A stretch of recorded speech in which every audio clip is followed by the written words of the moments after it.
पण इथं एक गोष्ट लक्षात घ्यायला पाहिजे की राष्ट्रवादी काँग्रेस, शरदचंद्र पवार पक्ष हा एक वेगळा पक्ष आहे, काँग्रेस हा स्वतंत्र पक्ष आहे आणि उद्धव ठाकरेंची शिवसेना हा स्वतंत्र पक्ष आहे. 3 स्वतंत्र पक्ष आहेत. या तिन्ही पक्षांच्या भूमिका वेगवेगळ्या आहेत. महाविकास आघाडी म्हणून ते राज्याच्या राजकारणात एकत्रित काम करत असले, देशाच्या राजकारणात इंडिया आघाडी म्हणून ते एकत्र काम करत असले तरी सुद्धा त्या त्या पक्षांची म्हणून काही भूमिका आहे आणि ते पक्ष वेळोवेळी आपापली भूमिका ही वेगळेपण आहे भूमिकेतलं ते मांडण्याचा ते प्रयत्न करत असतात. मला वाटतं इथं शरद पवारांचा पक्ष ही जागा साधारण आपले संकेत काय या निवडणुकांच्यातले काय असतात, जिथं ज्या पक्षाचा उमेदवार आधी होता तिथं ते मतदारसंघ कुठल्या कुठल्या पक्षाचा एक ठरलेला आहे. त्या दृष्टीने बघितलं तर बारामती हा राष्ट्रवादी शरदचंद्र पवार पक्षाचा उमेदवार होता, कारण या ठिकाणातनं 2024 साली अजित पवारांच्या विरोधात युगेंद्र पवारांनी निवडणूक लढवली होती. त्यामुळे ज्यांच्याकडे जागा होती त्या पक्षानं आपली भूमिका स्पष्ट केली की आम्ही लढणार नाही. मग उरले होते प्रश्न उद्धव ठाकरे यांच्या शिवसेनेचा आणि काँग्रेसचा.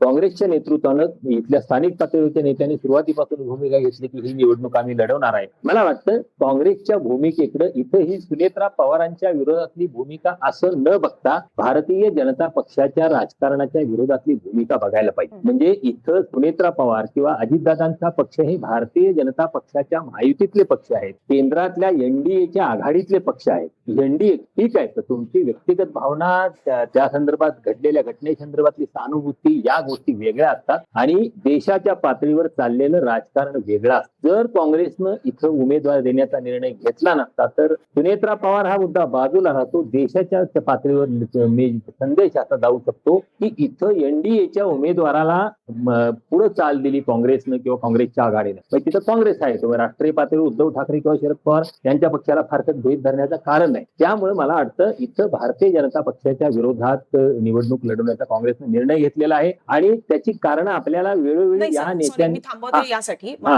पण इथे प्रश्न हा नव्हता की काँग्रेसने हे का केलेलं आहे. प्रश्न अशा अर्थाने आहे की काल पवारांना याबद्दल प्रश्न विचारण्यात आला की काँग्रेसने उमेदवार टाकलेला आहे तर तो मागे घेण्यासंदर्भात किंवा निवडणूक बिनविरोध करण्यासंदर्भात तुम्ही विनंती कराल का. तर त्याबद्दल त्यांनी ही भूमिका मांडलेली आहे की बिनविरोध व्हायची काही गरज नाही, तुम्ही निवडणुकीत उतरवताय म्हटल्यानंतर समोर प्रतिस्पर्धी असणारच, हीच मानसिकता ठेवली पाहिजे आणि काँग्रेसने त्यांच्या पद्धतीने निर्णय घेतलेला आहे, तो त्यांचा अधिकार आहे. याचाच अर्थ की पवार या मानसिकतेत नव्हते की काँग्रेसला ते सांगतील की बाबा तुम्ही तिकडे निवडणुकीत उतरू नका. तर हा मुद्दा आहे की पवारांनी असं पाऊल यावेळेला का उचललेलं असावं, का त्यांच्याकडनं एक महाविकास आघाडी म्हणून हा निर्णय झालेला नसावा की आमच्याच घरातली व्यक्ती गेलेली आहे हे ज्यावेळेला तुम्ही म्हणता म्हणून तुम्ही उमेदवार उतरवत नसाल तर त्याच पद्धतीने तुमच्या घरातली व्यक्ती गेलेली आहे म्हणून तुमच्या प्रतिस्पर्धीने तुमच्या सहकारी पक्षाने सुद्धा तिथे उमेदवार टाकू नये आणि दादांच्याच घरातलं म्हणजे पवार बारामती हे नातं तसंच अतूट राहावं ही जी भावना याच्यातनं दिसून येते. तर त्यासाठी पवारांनी का प्रयत्न केले नाही हा त्यातला मुद्दा आहे की पवारांनी काँग्रेसला याबद्दल मुद्दा आता हा अनुजा एक गोष्ट लक्षात घ्यायला हवी की इथं या निवडणुकीचा निकाल काय लागणार आहे हे स्पष्ट आहे. तिथं उमेदवार निवडणूक झाली, तिथं कुणीही उमेदवार असला, कुठल्याही पक्षाचा उमेदवार असला तरी निवडणूक झाली तर त्याचा निकाल काय आहे हे स्पष्ट आहे. असं असताना बिनविरोधचा अट्टहास कशासाठी. जर एखाद्या राष्ट्रीय पक्षानं भूमिका घेतलेली आहे आणि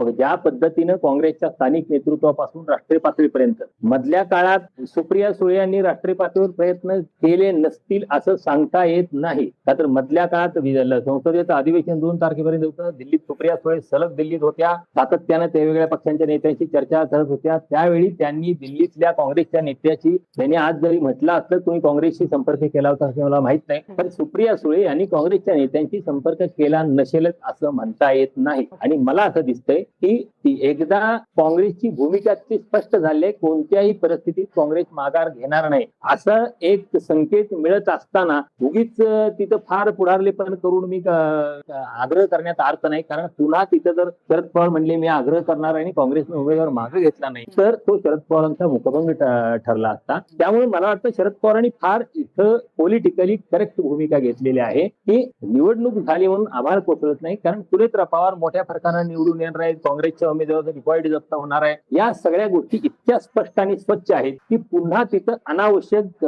ज्या गोष्टीमुळे कुठलाही फार मोठा राजकीय पेच प्रसंग उद्भवणार नाही अशा गोष्टीत ताकद खर्च करून मित्रपक्षाबरोबरचे संबंध बिघडवणं. कारण आता गेल्या 2-3 दिवसात किंवा 2-5 दिवसात एक गोष्ट लक्षात घ्यायला पाहिजे, ज्या बदलते राजकीय हवा गोष्टींच्या नुसार सुरुवातीपासून गेले काही दिवस शरद पवारांचा पक्ष कुठल्या बाजूला आहे, तो महाविकास आघाडीत आहे की महायुतीत आहे. शरद पवार महाविकास आघाडीच्या माध्यमातून खासदार झाले असले तरी त्या पक्षाची भूमिका, तो पक्ष स्वतंत्र राहणार आहे का, तो पक्ष अजित पवारांच्या राष्ट्रवादीत विलीन होणार आहे का, की काँग्रेसमध्ये विलीन होणार आहे, काय चाललंय या संदर्भात त्या पक्षाच्या कार्यकर्त्यांसह सगळ्यांच्या मध्ये मोठा संभ्रम होता. अशा परिस्थितीत आता गेल्या 3-4 दिवसामध्ये ज्या पद्धतीने राष्ट्रवादी काँग्रेसच्या सगळ्या बैठका, सगळ्या पदाधिकाऱ्यांच्या नियुक्त्या, शशिकांत शिंदे जे राष्ट्रवादी काँग्रेसचे प्रदेशाध्यक्ष ते सक्रिय झाले आहेत, संघटनात्मक पातळीवर काम सुरू झालेलं आहे. मला रोहित पवार मला वाटतं आता हे सगळं जे अजितदादांच्या अपघाताचं प्रकरण आहे त्यातून बाहेर पडून आणि संघटनात्मक पातळीवर रस्त्यावर उतरण्यासाठी सज्ज झाले आहेत. अशा परिस्थितीत महाविकास आघाडीतच राहण्याचा निर्णय झालेला असताना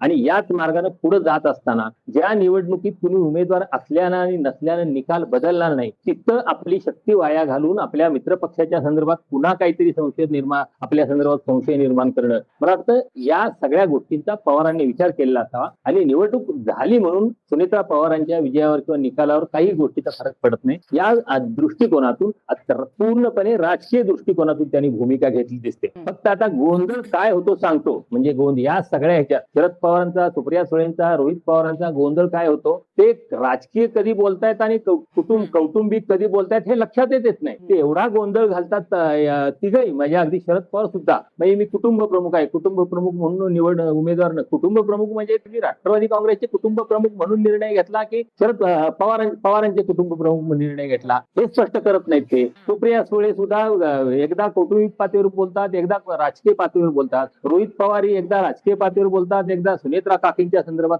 काकी वहिनी हे जे काही हे राजे आहे ना, हे सार्वजनिक राजकारणात भूमिका मांडत असताना या गोष्टी त्यांनी कमी केल्या पवार कुटुंबियांनी, तर मला वाटतं हा सगळा गोंधळ कमी होईल. सर, तुम्हीच उल्लेख केलात म्हणून पुढचा प्रश्न आपण तशाच त्या गोंधळाच्या संदर्भातच घेऊयात. एकीकडे पवार म्हणतात की कुटुंब प्रमुख म्हणून आम्ही उमेदवार देणार नाही, दुसरीकडे कशा पद्धतीनं आपण या संपूर्ण निवडणुकीमध्ये प्रचार कोणाचाच करणार नाही असं सुद्धा ते सांगतात. हे वक्तव्य अगदी राजकीय वक्तव्य आहे. मग अशा परिस्थितीमध्ये एक बाजू घेणं म्हणजे कुटुंब प्रमुख म्हणून जरी शरद पवारांनी हा निर्णय जाहीर केला असता तरी सुद्धा कुणीही पवारांच्या या वक्तव्याला किंवा त्यांच्या या डिसिशनला आक्षेप घेतला नसता. पण तसं न करता कुटुंब आणि राजकारण अशा दोन्ही गोष्टी हँड इन हँड त्या पत्रकार परिषदेमध्ये वक्तव्याच्या माध्यमातून पवारांनी ठेवणं, याच्यातनं पवारांना बारामतीकरांना मेसेज द्यायचा आहे की महाराष्ट्राच्या राजकारणाला मेसेज द्यायचा आहे की अजित पवारांच्या कुटुंबाला मेसेज द्यायचा आहे? तुमचं काय म्हणजे आतापर्यंतचं जे शरद पवारांचं राजकारण तुम्ही अगदी जवळून पाहिलेलं आहे, कुठली गोष्ट यातली शरद पवार साधू पाहतायत किंवा मग यातल्या कुठल्या गोष्टीला शरद पवारांना अधिक फायदा होऊ शकतो राजकीय दृष्ट्या सुद्धा आणि बारामतीच्या दृष्टीनं सुद्धा? हर्षदा, मी कालची सगळी पत्रकार परिषद ऐकल्यानंतर एक गोष्ट लक्षात आली की पवारांची सगळी पत्रकार परिषद काल सरळ होती. त्यांना जे प्रश्न विचारले त्या प्रश्नांची त्यांनी सरळ स्पष्टपणे उत्तर दिलेली आहेत. त्या पहिली गोष्ट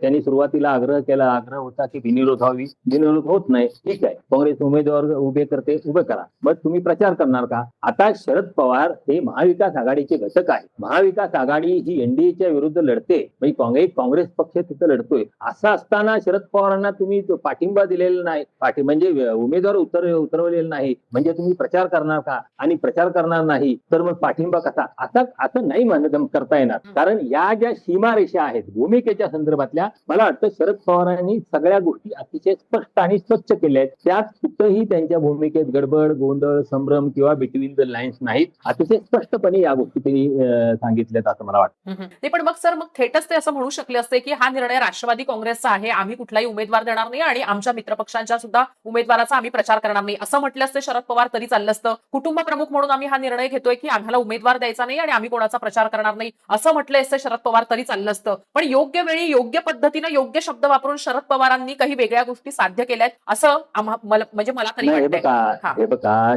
10 वर्षापूर्वीचे शरद पवार, 2 वर्षापूर्वीचे पवार, आजचे शरद पवार, आपण थोडा ह्युमन अँगलनं सुद्धा राजकीय नेत्याचा विचार करायला हवा. शरद पवार अजित पवारांच्या गेल्यानंतर ज्या परिस्थितीतून गेले आहेत, ज्या पद्धतीनं ते वेगळ्या वेळी दवाखान्यात त्यांचं हॉस्पिटलाइज असणं, त्यातून बरं होणं, त्यातून पुन्हा या सगळ्या गोष्टी करणं, त्यामुळं पूर्वीच्या इतक्या स्पष्टपणे अत्यंत सुसंगतपणे सगळं शरद पवार तेवढ्याच तल्लखपणे बोलतील अशी अपेक्षा करणं मला वाटतं त्यांच्यावर अन्याय करण्यासारखं आताच्या परिस्थितीत.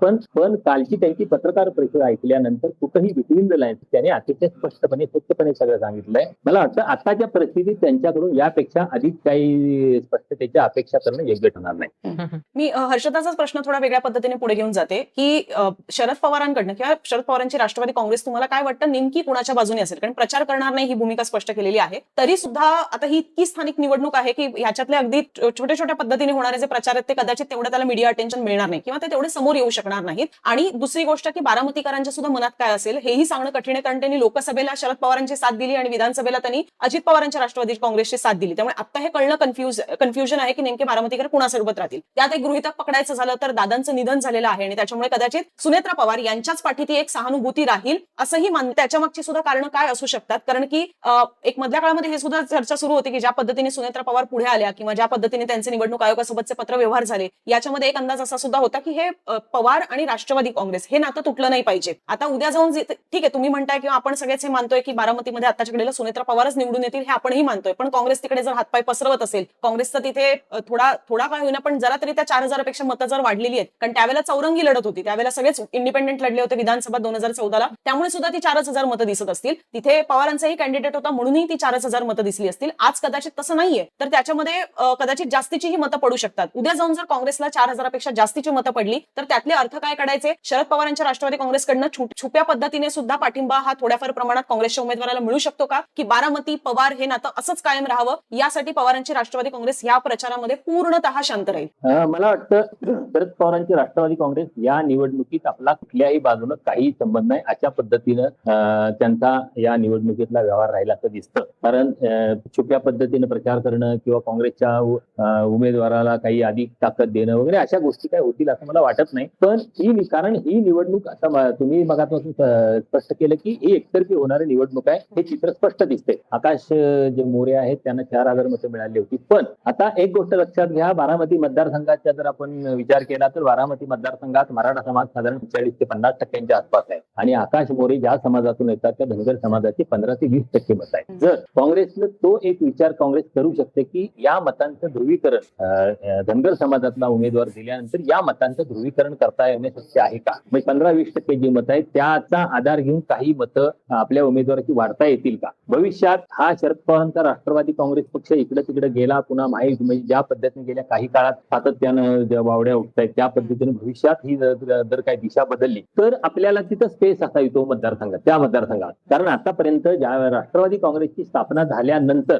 तिथं दोन्ही पक्षांची आघाडी आहे, त्यामुळे काँग्रेसला तिथं आधी सुद्धा पवारच होते आणि ह्या दोन्ही काँग्रेसमध्ये फूट पडली आणि राष्ट्रवादी काँग्रेसची स्थापना झाली त्यानंतर तिथं पवारच आहे. त्यामुळे काँग्रेसला तिथं बारामतीमध्ये कधीही तिथं संधी मिळाली नाही जी 2014ला मिळाली. पण जिथं संघटनच नाही तिथं केवळ उमेदवारांना अर्ज भरून काही उपयोग होत नाही हे त्यावेळी स्पष्ट झालं आहे. आता चित्र फार वेगळं असेल असं नाही, उलट यावेळी तर अजितदादांच्या बाजूने खूप मोठी म्हणजे त्यांच्या जाण्यामुळे सहानुभूतीची लाट आहे ती बारामतीतल्या घराघरापर्यंत ती पोहोचलेली लाट आहे. त्यामुळे मला वाटतं आता मला काँग्रेसला 2014 साली जी मतं पडली त्याच्यापेक्षा फार मोठी वाढ होईल असं वाटत नाही. जर काही हे जातीय ध्रुवीकरण झालं त्यातून काही जर मतं वाढली तर वाढण्याचं कारण ते असू शकेल, त्या पलीकडे मला काही वाटत नाही फारसं. कारण पुन्हा काय महादेव जानकर यांचा राष्ट्रीय समाज पक्ष आहे. महादेव जानकरने 2014 साली तिथं सुप्रिया सुळेंच्या विरोधात लोकसभेची निवडणूक लढवली होती आणि तिथं खूप चांगली मतं महादेव जानकरांनी तिथं घेतलेली होती. त्यामुळं त्यांनी जर तिथं प्रचारात महादेव जानकर काँग्रेसच्या वतीनं आक्रमकपणे उतरले, वंचित बहुजन आघाडी समजा जर तिथं काही उतरली तर अशा काही मतांचं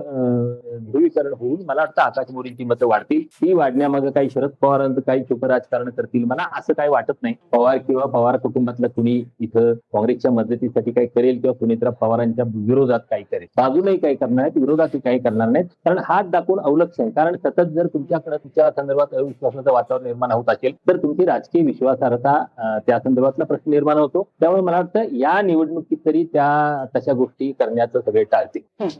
सर प्रश्न आहे ते म्हणजे की आतापर्यंतच्या निवडणुकांमध्ये म्हणजे आपण लोकसभा आणि विधानसभा अशा 2 निवडणुकांमध्ये साधारणतः राष्ट्रवादी काँग्रेस फुटीनंतर झालेल्या या 2 महत्वाच्या निवडणुका पवार वर्सेस पवार असा सामना व्हावा यावरचा भर देण्यात आला होता, जेणेकरून बारामतीमध्ये पवारांचं एक्सेप्टन्स आणि जर नकारलं गेलं तरी सुद्धा पवार आणि तशा अर्थानं फारसं इतर कुणाला तिथं प्रवेश मिळू नये असा भर देण्यात आला होता असं बोललं गेलं होतं आणि असं स्पष्टपणे दिसत सुद्धा होतं. मग आता अशा पद्धतीनं जेव्हा पवारांनी आपला उमेदवार दिलेला नाही आणि काँग्रेस तिथं उमेदवार देत आहे, खरोखर याचे परिणाम बारामतीमध्ये भविष्याच्या राजकारणात पाहायला मिळतील. भाजपचं आजवर लक्ष होतं बारामतीवर आणि आता काँग्रेसचं लक्ष असणार आहे आहे बारामतीवर, अशा दृष्टीनं याच्याकडे पाहायला हवं का, की म्हणजे ही पोटनिवडणूक आहे आणि म्हणून काँग्रेसनं उमेदवार दिलेला आहे आणि त्यामुळे फारसा काही परिणाम काँग्रेसला किंवा फायदा काँग्रेसला तिथं पाहायला मिळणार नाही, फक्त एक पोटनिवडणूक लढतोय एवढा एक प्रेझेंटी नावाचा जो भाग आहे तेवढा काँग्रेसकडनं केला जाईल. बारामतीच्या राजकारणाच्या दृष्टीनं पवारांव्यतिरिक्त इतर उमेदवार याच्याकडे कसं बघायचं? म्हणजे तुम्ही म्हटलात त्याप्रमाणे महादेव जानकर असतील, या आधीही इतरांनी असे प्रयत्न केलेले आहेत, किंबहुना प्रयत्न होत राहिलेले आहेत आणि चांगले तोंडावर सुद्धा पडलेले आहेत. पण आता अशा पद्धतीनं जेव्हा अजितदादा नाहीये तेव्हा होणाऱ्या या निवडणुकीमध्ये बाहेरच्या माणसाला एंट्री मिळू शकते का,